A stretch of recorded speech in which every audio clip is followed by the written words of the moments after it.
for agreeing to have this conversation about our founder, Phyllis McDonald, your mother.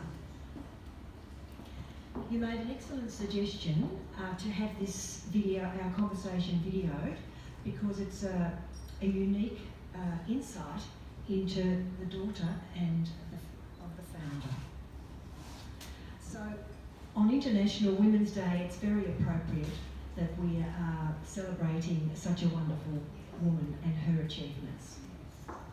So first up, Diane, I was just, who were the most influential people that formed the strong characteristics of Phyllis in her early years? I know you, the grandparents, her mother and father? Both her mother and father. She had an elder sister, Brenda Heen, who was also, excuse me, equally well known in her sphere of the environment, and she was well before her years. Some of you may have, I hope many of you have heard of Lake Pedder in Tasmania. Well, beautiful Lake Pedder was flooded by the hydroelectric company in Tasmania. It's not a very nice word. I don't use it often. And Brenda tried to save it with the help of others. Bob Brown was another one at the same time. And they thought it would be a good idea to fly a tiger moth from Hobart to Canberra to try and gain the awareness of the politicians to this beautiful lake that was about to be drowned. And but unfortunately, the plane never arrived anywhere, and to this day we don't know where it is. It didn't land at Flinders Island for refuelling. There was definitely some nasty business in the background, and so Brenda achieved her own fame, and Brenda and Phyllis. I bring up Brenda because she was a very, very important person to me, as was my mother. And the two of them really forged ahead they did great things which was well ahead of their time. Brenda was a pianist, and she was in the arts and the environment, and Mum was, she trained as a chiropodist actually, which is what she did then. They call it podiatry now, but it didn't interest her very much because she was so much more interested in being out there with people. And she was a very good dancer, and she taught physical culture in Hobart. And that was about the time she had me. But getting back to the original question, I would say that it was her parents, Mum's parents, who lit a spark in her, and from then on, Mum took life full on and just forged through. And my biggest memory of her is in a black coat, steaming down the street where we lived, because I was about 10 minutes late home from church. I had a boy with me, of course, and Mother strode up to us and said, "I'll take over now, thank you, David." And David was the boyfriend. The boyfriend was dismissed, and I was taken home. So I think she was already a very, very strong person. And so I've probably gone on a little bit too long, but well, my next point is, when Phyllis moved from Hobart to Launceston and the separation from family and friends, was this the memory, or a lasting memory, that energised her into action? Because she was experiencing moving and loss of friends. Yes. She was already very, very friendly with Joan Stewart, who was one of the former founders of the club. And Joan and Phyllis talked about forming this club, as well as Diane Rex, who is actually names are all...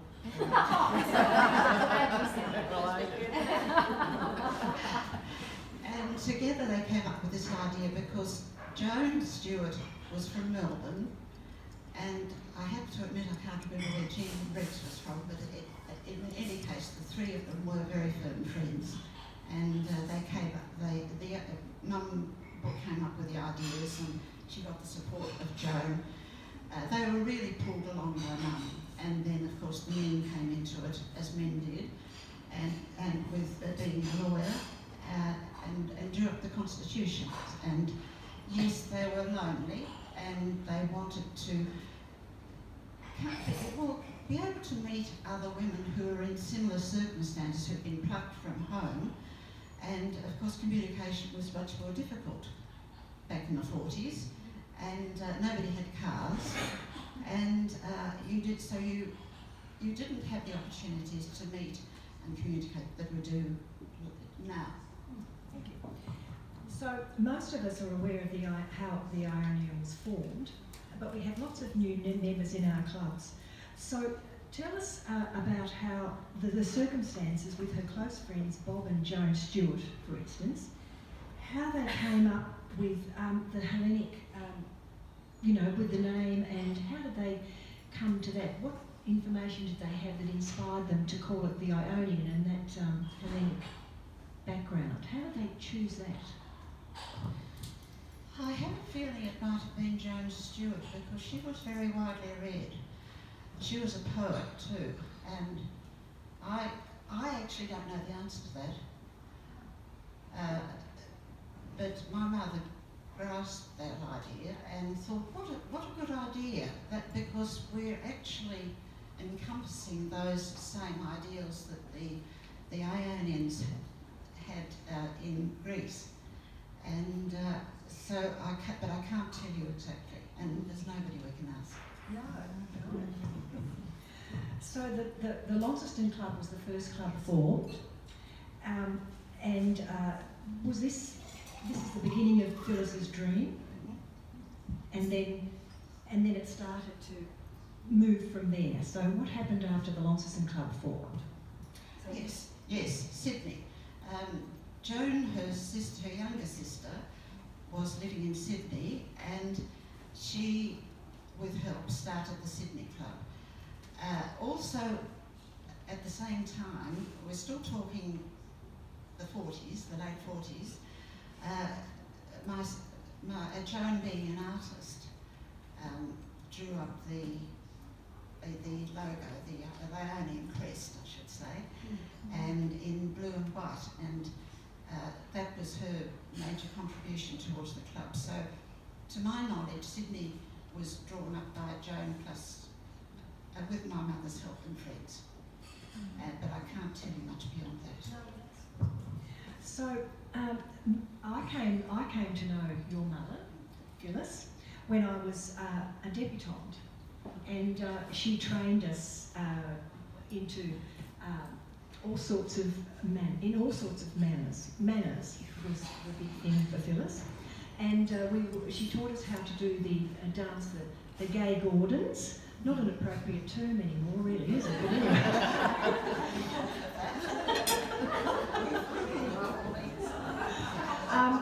But she was very particular how we had to do it in formation and in time, and without slipping on the slippery floor as we went back and forth. So wonderful times, and how to go upstairs holding your dress in front so you don't trip up, and all of that, how to curtsy, all those things that you never forget actually, and we had lots of fun. But in addition to that, she also took us out to dinner with our partners, who we were all about 16 or 17, and tried to teach us how to eat at the table, like outside in. But one of the things that I want to show you, and I said this at our at Parliament House that day we met at dinner, and I'll just show you something she showed us that I'll never forget. See here?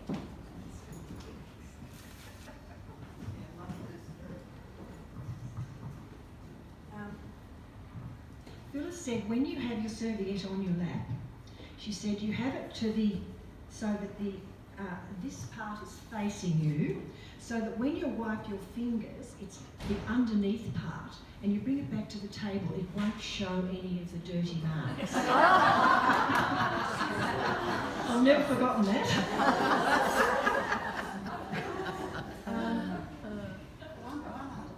One other point. I'll just get a wine glass. Not that I need a drink. Oh, yes.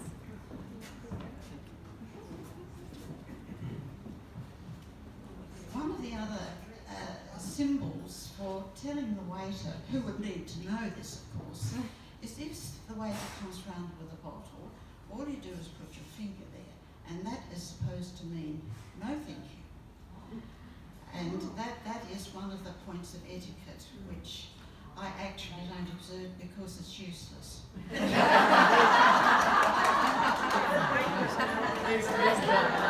wouldn't know what it meant. Sorry, Now, another interesting part that I experienced was the founding of her School of Deportment. So you remember that? Oh, yes. Yes, how long have we got? Because I've got a great announcement to make, which I will make in time, so I'll just keep you waiting.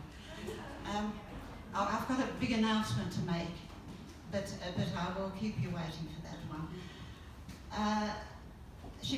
Mum became interested in modelling. She went to Melbourne to, I can't, Nellie. so a name like Bibi. Anyway, a modelling school in Melbourne.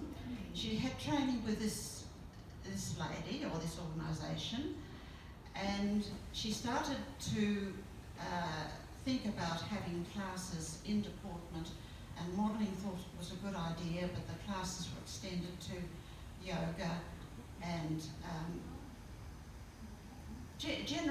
general life skills. Makeup, that's right, makeup as well. And in the meantime, we also went to Sydney, and she went to June Daly Watkins, who is a fairly well-known name, and she did a course with June Daly Watkins, and she also dragged me in, kicking and screaming.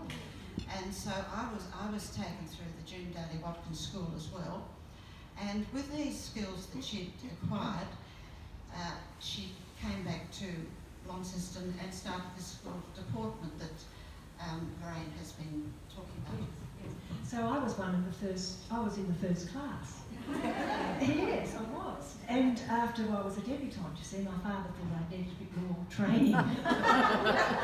And so Phyllis told us about how she renovated this house underneath in West Launceston, very steep, and so there was this lovely space underneath. And as she did it, she learned, say she went to the auctions and got some chairs, and so then she went to upholstery classes to learn how to upholster them. And so it seems to me that she just found a way of doing things, and that's the essence, one of the essence, that's her, yes. So I went to two classes. I went to the first one, and then I learned a bit more, so I went to the second one, and I learned to model and do all that. And Helena Rubinstein, we were taught how to do that, which I've never forgotten.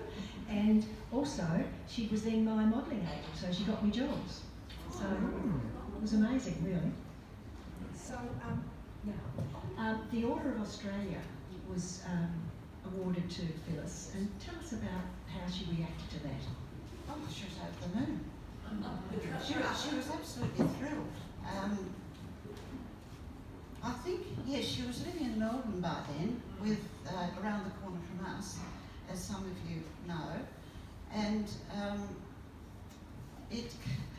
I can't remember who started the processes, but in short, she was delighted, and she had really worked very hard all her life, helping people have confidence in themselves.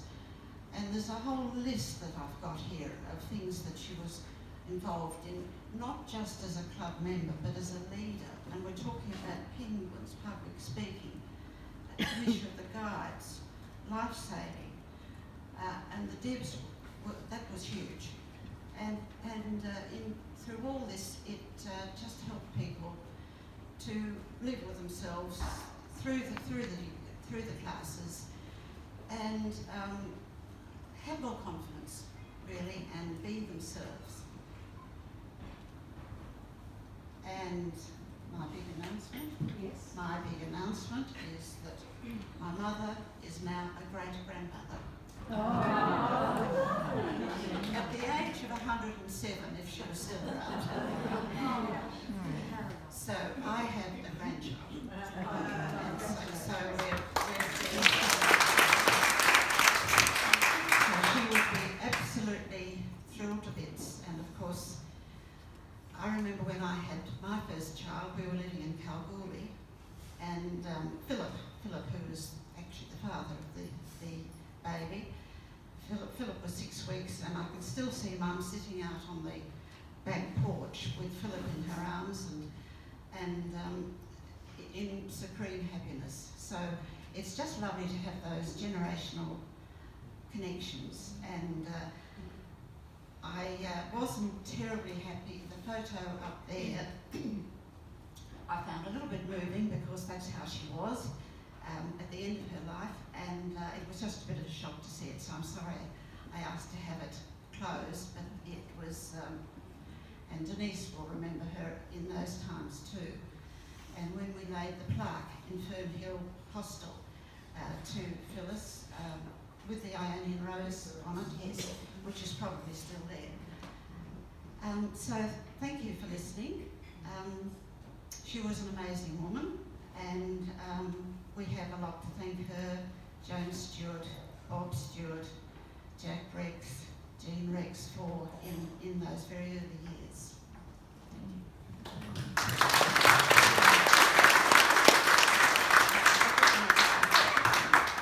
Thank you, Diane, for sharing yourself with us today and speaking about your mother and some of the characteristics and the essence of who she was. And we really appreciate you coming. Thank you.